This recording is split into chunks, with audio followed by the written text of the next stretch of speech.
on se retrouve pour une nouvelle vidéo et dans cette vidéo, comme tu as dû le voir dans le titre, je vais te donner 5 étapes pour apprendre à te connaître. Tu sais, se connaître, c'est un peu la base, je pense que tu es d'accord avec moi là-dessus, sauf que quand tu es en entretien d'embauche, que quelqu'un te pose une question et qui te demande comment tu te décrirais, vas-y décris-moi un peu qui tu es, comment tu es, vas-y genre, juste décris-moi qui tu es.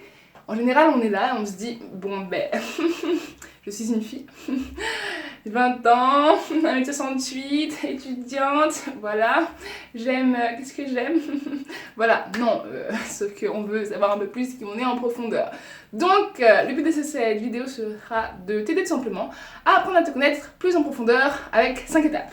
Donc, la première étape, c'est de te poser les bonnes questions. Donc, forcément, on ne va pas pouvoir passer outre cette question.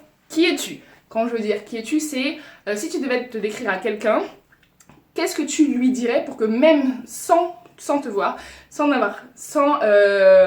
qu'il t'ait déjà entendu au téléphone, ou vraiment la personne ne te connaît pas du tout, et une idée quand même du type de personne que tu es, ou de tout simplement comment tu es. Donc ça veut dire physiquement comment tu es, mentalement comment tu es, quelles sont tes caractéristiques, et si tu n'arrives pas, ou si tu as des difficultés à faire ça, je te conseille de prendre une feuille, mettre ta tête, ton image dessus, et en gros tu marques qui suis-je, et tu mets vraiment tous les mots qui viennent quand tu penses à toi. Je sais pas, on va dire talentueuse, vous savez, malicieuse, enfin bref, vraiment toutes les choses qui pensent à toi, grande, petite, peu importe, franchement, aucun jugement, faut juste que tout sorte. Ça, c'est la première chose que tu fais. Ensuite, si tu as besoin d'aide, tu peux aussi demander effectivement à la famille, à tes entourages, etc. Ou sinon, il y a un autre exercice, c'est qu'en fait, tu vas prendre ton nom et avec ton nom, ce que tu vas faire, c'est tout simplement, avec chaque lettre, tu vas faire en sorte de trouver un adjectif qui te définit le plus, selon toi. Voilà pour la première étape qui est de se poser les bonnes questions. Bon, bien évidemment, je n'y ai pas été super en détail parce que sinon la vidéo serait trop longue, mais je ferai une vidéo spécialement pour ce point-là où elle sera beaucoup plus en détail et elle durera super longtemps. Enfin bref, façon là, pour ce point-là où elle sera beaucoup plus en détail et elle durera super longtemps. Enfin bref, façon là. Deuxième étape. La deuxième étape, c'est connaître tes qualités et tes défauts. Donc pour ça, tu vas prendre une feuille, tu la coupes en deux, qualités, défauts. En général, tu vas trouver 1 milliard de défauts, les qualités c'est autre chose. Si tu as des difficultés, comme tout à l'heure, ton entourage, tes amis sont tes meilleurs amis pour ça. Tu vas envoyer un message à 10 personnes et tu leur demandes de trouver 10 qualités et 10 défauts.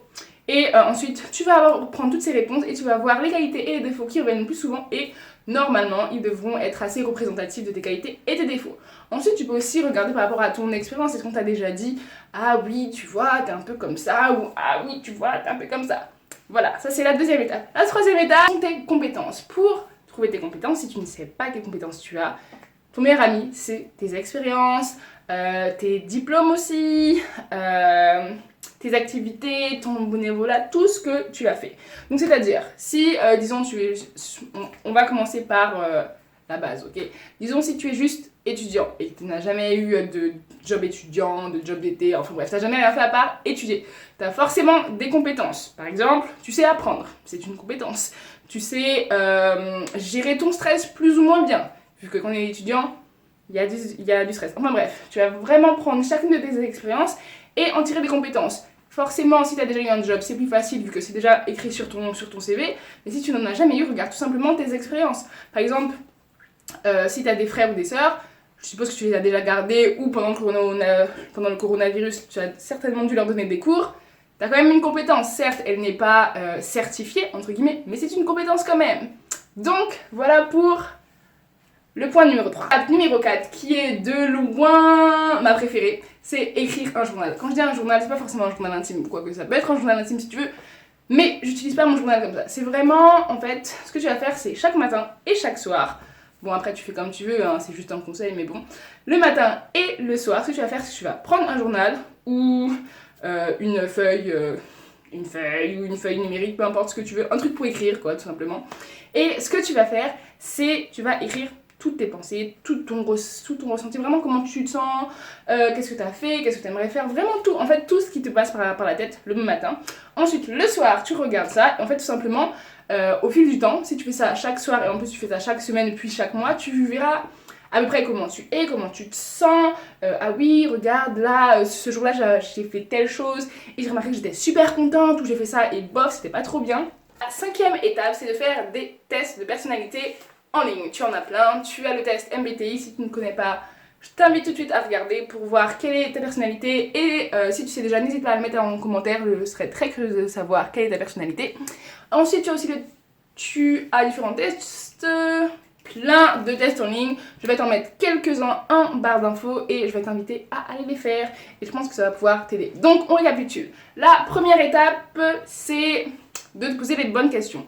La deuxième étape, c'est connaître tes qualités et tes défauts. La troisième étape, c'est connaître tes compétences.